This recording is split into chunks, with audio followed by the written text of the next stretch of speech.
Selamat pagi Bapak Ibu dan saudara-saudaraku, salam sejahtera bagi kita semua. Bersyukur kita sudah bangun pada pagi ini dengan sehat dan harapan saya selalu dalam keadaan semangat karena anugerah Tuhan kita Yesus Kristus. Senang sekali saya menjumpai semua pendengar. Sebelum beraktivitas di hari ini, kita masih ada di acara Renungan Pagi. Mari saudaraku, kita bersama-sama membaca firman Tuhan. Semoga menjadi pandu kita untuk berjalan di hari ini. Dari Yohanes pasal 12 ayat 12 sampai 15 demikian. Keesokan harinya, ketika orang banyak yang datang merayakan pesta mendengar bahwa Yesus sedang di tengah jalan menuju Yerusalem, mereka mengambil daun-daun palem dan pergi menyongsong dia sambil berseru-seru, "Hosana, diberkatilah dia yang datang dalam nama Tuhan, Raja Israel." Yesus menemukan seekor keledai muda, lalu ia naik ke atasnya seperti ada yang tertulis, "Jangan takut, hai putri Sion, lihatlah Rajamu datang, duduk di atas seekor anak keledai." Menghormati Kristus Sang Raja. Para pendengar renungan pagi yang dikasihi Tuhan, pernahkah kita menyambut datangnya seorang pembesar? Bagaimana seharusnya penyambutan yang layak kita lakukan? Apakah bentuk penyambutan itu telah menunjukkan sikap hormat kita kepadanya? Saudara sekalian masih ingat sebelum pemilu yang lalu, dalam masa kampanye, adegan penyambutan calon-calon yang akan dipilih rakyat dengan mudah kita lihat. Nas ini merupakan penggenapan dari nubuat tentang Yesus sebagai Raja, dan orang-orang yang hadir dalam perayaan Paskah sangat gembira ketika mereka mendengar bahwa Yesus juga akan hadir dalam perayaan Paskah itu, dan ia sedang dalam perjalanan menuju ke Yerusalem.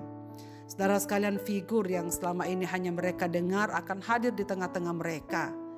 Karena itu, secara spontan mereka menyongsong Yesus. Ini semua dampak dari kebangkitan Lazarus yang menjadi peristiwa fenomenal pada waktu ini. Dengan mudah tersiar ke seluruh penjuru tentang kebangkitan orang mati yang telah 3 hari meninggal. Dan ditambah dengan kesaksian Lazarus bahwa Sang Raja yang telah dibuatkan perjanjian lama kini telah datang. Nubuat perjanjian lama telah digenapi bahwa terang telah datang sungguh-sungguh ke dalam dunia. Akibat kesaksian Lazarus ini banyak orang yang semakin percaya kepada Yesus. Daun-daun palem yang mereka bawa adalah bentuk penghormatan istimewa yang biasa dilakukan untuk menyambut para pahlawan yang pulang dari medan pertempuran dengan membawa kemenangan. Para murid baru memahami peristiwa itu setelah kebangkitan Yesus. Teriakan Hosana bermakna berilah kiranya keselamatan. Di dalam kitab Mazmur, ucapan ini merupakan pengharapan akan pertolongan dan keselamatan dari Allah. Dan seruan ini merupakan bentuk pengakuan bahwa Yesus adalah Sang Mesias.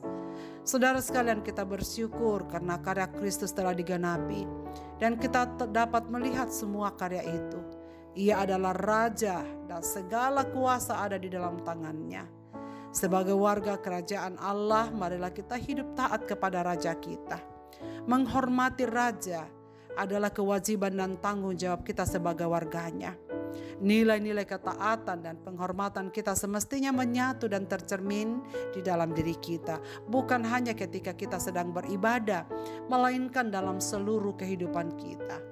Menghormati Dia sama dengan kegigihan kita seperti Lazarus yang telah mengalami kasihnya memberitakan namanya, memberitakan kuasanya, memberitakan Dia yang adalah satu-satunya jalan keselamatan kepada Bapa.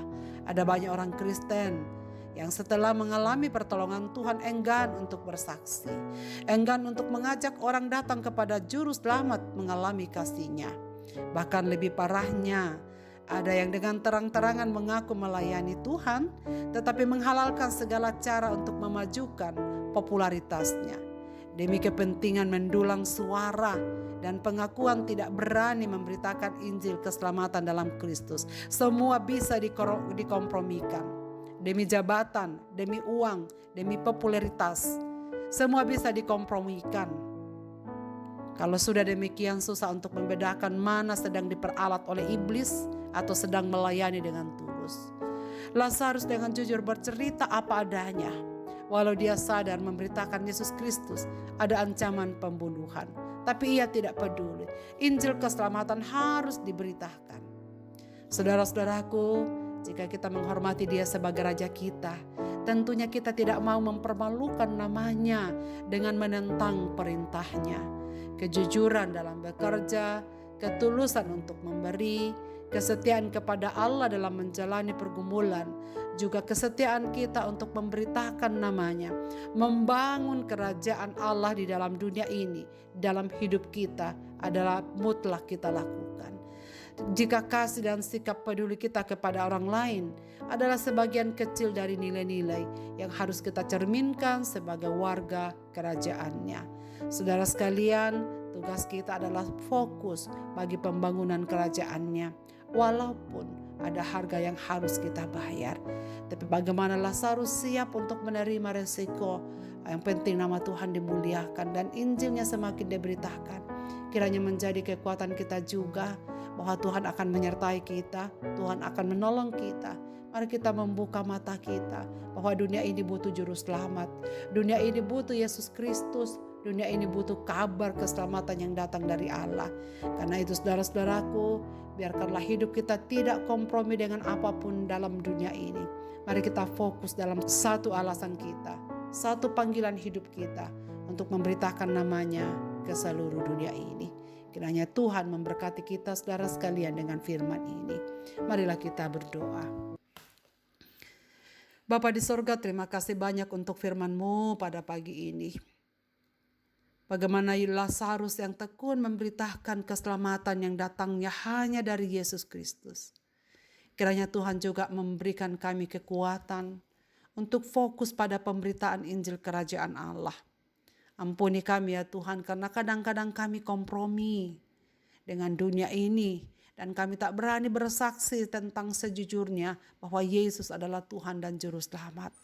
Hamba-Mu ingin berdoa kepada semua pemangku kepentingan dalam masyarakat, supaya mereka dengan gentar menghormati Tuhan.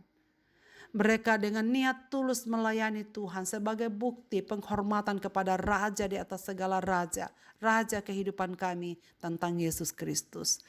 Tolonglah kami ya Tuhan, supaya dalam keseharian kami tidak menentang perintah-Mu.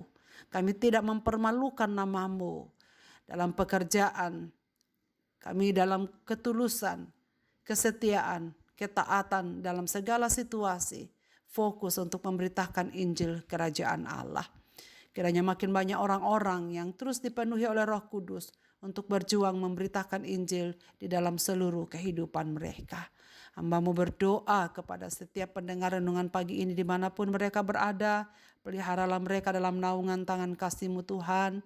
Berilah kekuatan kepada mereka untuk bersaksi, untuk menunjukkan apa yang mereka telah terima dari Allah, yaitu keselamatan di dalam Yesus Kristus. Dan kiranya kami terus bertekun sampai pada akhirnya memuliakan nama-Mu, berbicara tentang Engkau, dan supaya makin banyak orang yang percaya akan kasih-Mu, ya Tuhan. Jika ada saudara-saudara pendengar renungan pagi yang sedang menghadapi berbagai-bagai persoalan hidup mereka, biarlah Tuhan yang memberkati hidup mereka. Bukalah jalan ya Tuhan. Biarlah mereka merasakan kehadiran-Mu dalam segala bentuk kehidupan mereka. Yang sakit Tuhan sembuhkan. Yang menderita Tuhan pulihkan. Yang sedang susah hati Tuhan hiburkan. Yang sedang bergumul dengan berbagai-bagai pencobaan dalam hidup mereka, Bapa kuatkanlah mereka. Agar mereka juga senantiasa menikmati segala pertolongan Tuhan di dalam kehidupan mereka. Dengarlah doa kami ya Tuhan pagi ini. Kami serahkan diri di dalam tangan pimpinan-Mu. Dalam Kristus Tuhan kami berdoa. Amin. Selamat beraktivitas Bapak Ibu dan saudara-saudaraku. Tuhan Yesus memberkati kita sekalian.